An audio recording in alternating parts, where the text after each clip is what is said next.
in the 50s and 60s, he knew people who'd been there and fought on the bridge at Arnhem. And when I was 8 or 9, we went to see A Bridge Too Far, which is the Dickie Attenborough film about it. It was a star-studded film from the 70s, Bank Holiday Monday classic.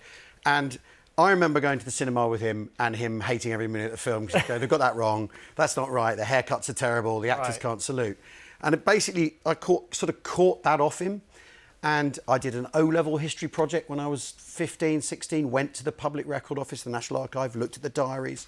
And ever since then, even when I've been being a comic and not concentrating on the history, which has become a big thing for me in the last few years with the podcast, We're Those Who Make You Talk. Basically, I found myself going, but if there was a book about Arnhem, I'd buy it, I'd read it, I'd go, oh, they're going to win this time, and they don't every time. So I've finally come around to writing a book about it. I'm trying to do something different. But you know, this is a big old book, this one, right? And the amazing thing... It's more than 500 words. Well, it is.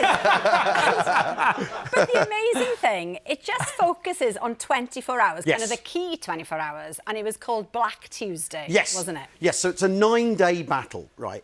But I've picked the 3rd day. And the reason for that is basically it's always written about as it's doomed, it's fated, it was never going to work. But the people who did it, the people who were experiencing this, they didn't think that. They thought it was a good idea at the time. They thought this is worth trying, and if we can get this to work, maybe we'll end the war sooner. So I tried to put yourself into the Tuesday, to not know what's going to happen next. And the book literally ends with what will happen tomorrow. And we know, and you can find out, but they couldn't know, they couldn't find out. So I've tried to do that, recapture that feeling of what the chaos was like on the day. Yeah. Well, the 80th anniversary just took place, and you recently went to... Yes.